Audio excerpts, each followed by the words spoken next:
Hi, just Andy from Your Perfect Practice. The idea with this is just to try and expand on my thoughts from the blog, or my first blog that I wrote for Your Perfect Practice regarding the E-myth and the juggling hats.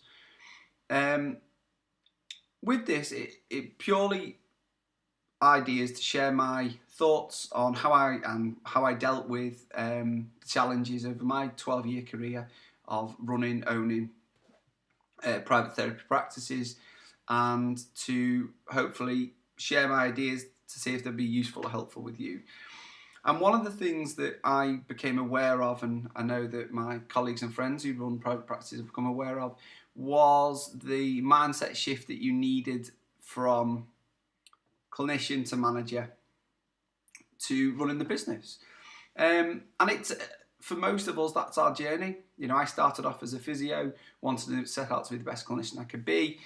As the business grew, we then needed to, take on team and staff, which then I had to improve my managerial skills. And now we have managers in our business. It just means I have to kind of help progress my management team, as well as trying to drive the business forward.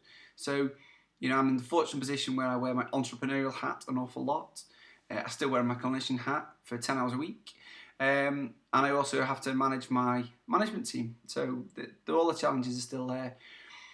And it came from chatting to a few of our coaching clients who were making the first step to take their first team members on, that made me choose this as my first blog. That, me telling the story of, look, now that you have taken on your first team member, it means that you have now, you've got your clinician hat and your entrepreneurial hat that you already had to start the business up, but now you've really got to consider your mindset hat, your managerial hat. And it's a mindset shift, and this is what I was explaining to them, hence why I thought it'd be good to share, was just something that I worked out very, very quickly that I needed to do. I needed to put myself in a different headspace for each different role I was doing, to make sure that I was given the opportunity to be the best I could be and offer the best advice and service and mentorship to whoever I was in. And sometimes that's just me. If it's sat in front of my computer doing, thinking about how we're going to grow the business and how we're going to move it forward, then I have to have a very clear vision of what roles and what skills I need for that.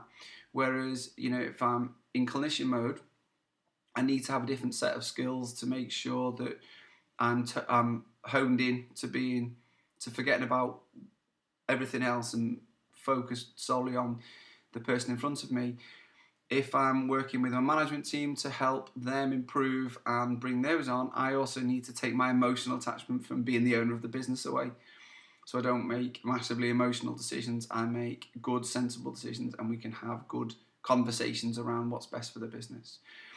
So, and this video isn't set out to be patronising to say that, everyone isn't doing this. I totally appreciate people are. And when I've shared this story with some good friends of mine who are fantastic therapy owners and some fantastic entrepreneurs in the therapy world, they just agreed that this process is useful, and how I set things out, it's very similar to how they do things. So hence why I thought it'd be a good idea to share. So for you out there who are all doing it really well and you've got those skills boxed off, fantastic. I've spent a lot of time through looking at the principles of NLP and doing all my NLP practitioner, looking at the mindset shifts and how to help, working on our mind skills to develop us to be better clinicians, better managers, and then better business owners. So, that was all my process is, that if you are out there and you're early steps, then understand that you are going to develop, you're going to have 3 different hats. Unfortunately, if you're a one-man band and it's just you setting out, where we all started work one day, then, you have to wear all 3 hats and you're the only person in. So you've got to manage yourself, you've got to grow the business. But it's the mindset that you need to get into and need to run those roles is the key. So when you start taking on people or growing, that you've already got those skills developed.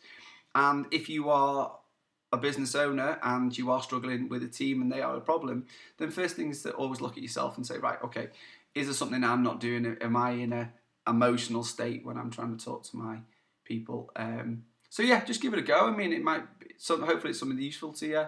That just, you know, in the exercise we put in the blog, which I'll attach the link to, it was just purely simply just for half an hour, sit down, 3 columns. What skills do I need to do, and what emotions to attach to those kind of things, and what mindset do I need for those things, so that you know that when you're going into a situation that you know what you need to be doing. So I look forward to, you know, hearing your thoughts and ideas around this. Be really good to know what you guys do already, if there's something, and if you think it can be any more useful, then like I've said, I'm dead happy to, you know, spend some time over Skype having a chat with you and seeing if any of my ideas I can share and if they'll be useful to you. So look forward to hearing to you, and I'll speak to you all soon. Bye.